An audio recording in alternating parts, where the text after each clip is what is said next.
Buenos días. En una hora pues me voy para Muros, en La Coruña, para intentar solucionar de forma amistosa pues un problema que tienen unos clientes míos que son comuneros de una comunidad de montes y que fueron a través de una actualización del censo de comuneros pues expulsados o, por decirlo de alguna manera, salieron del censo de comuneros sin que ese censo hubiera sido aprobado en la Asamblea General.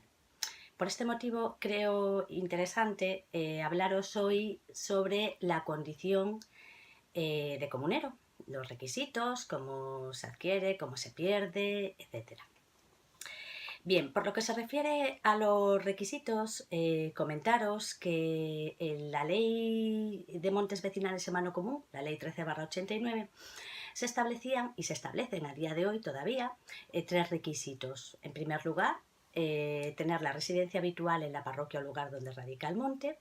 En segundo lugar, ser titular de unidades económicas. Y en tercer lugar, realizar una actividad, digamos, relacionada con el monte vecinal. Bien, ¿qué ocurría? Bueno, pues que para ser comunero tenías que tener pues una finca o tenías que tener ganado y realizar una actividad relacionada con el monte, que en un primer momento incluso se llegó a entender que se trataba de que tenías que ser agricultor profesional, aunque esto después ya se fue relajando por la jurisprudencia y se decía que bastaba con que tú realizaras una actividad relacionada con el monte, como el pastoreo, la recogida de toso, etcétera. Bien, a partir de la Ley de Derecho Civil Gallego del año 2006 se establece ya un requisito fundamental y único casi, que es la residencia habitual en la parroquia o el lugar donde radica el monte vecinal. Se dice también que tienes que ser titular de unidades económicas y de consumo. Bien, con esto se abre la condición de comunero a cualquier persona que resida en una casa abierta en el monte, en la parroquia o en un lugar donde radica el monte, pues todo aquel que vive en una casa es una unidad de consumo. Todos comemos, todos bebemos, etc. Bien, la ley nos exige, por tanto, tener la residencia habitual e independiente. Bien, con este requisito de e independiente yo siempre hago una interpretación flexible o abierta. Es decir, no se requiere necesariamente tener una división horizontal. Es decir, tenemos una vivienda, existen 2 o 3 plantas y si tiene división horizontal, evidentemente son viviendas independientes los 3 pisos, ¿no? Pero aún no teniendo la división horizontal jurídicamente hecha en escritura pública, yo considero que si esos pisos tienen entrada independiente y no están comunicados entre sí, tenemos 2 o 3 viviendas independientes y por lo tanto 3 comuneros en esa casa o edificación. Bien, seguimos. Se requiere la residencia habitual.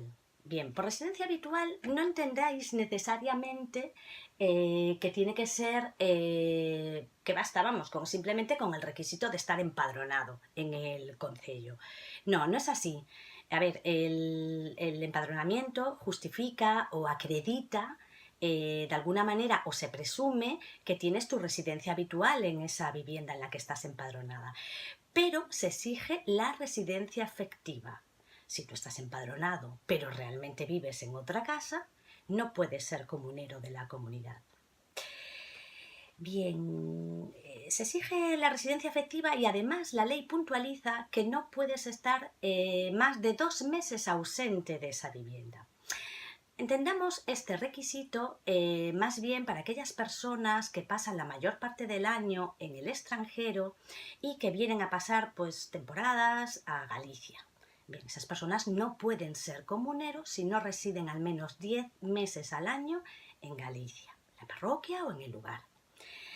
Bien, pero no debe, digamos, aplicarse este requisito para aquellas personas que tienen profesiones, por ejemplo, como en el mar, las personas que están embarcadas. ¿Por qué? Porque estas personas tienen su residencia habitual en su casa, en la casa donde radica el monte vecinal. Y por motivos profesionales, pues cada cierto tiempo se embarcan y trabajan en el mar, faenan en el mar, pero no dejan de ser por ello comuneros. Bien, y lo mismo resulta en cuanto a la pernocta. No entendamos y no seamos tan rígidos en el sentido de entender que para ser comunero tienes que pernoctar en la casa. Pues hay personas que tienen un turno, digamos, nocturno, de noche, y no pernoctan en su casa, pero no por ello dejan de ser comuneros. Bueno, pues ¿qué pasa cuando hay varias personas que residen en la misma casa? Bien, en los estatutos más antiguos se decía expresamente que en estos casos la condición de comunero correspondería a el cabeza de familia, entendiendo por cabeza de familia pues aquella persona que era pues el marido, el padre, el abuelo, es decir, siempre el varón, ¿vale?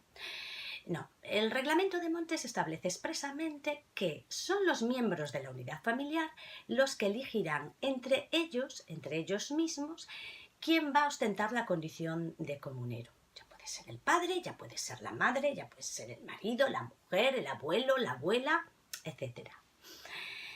Bien, y ya para finalizar, ¿cómo se pierde la condición de comunero?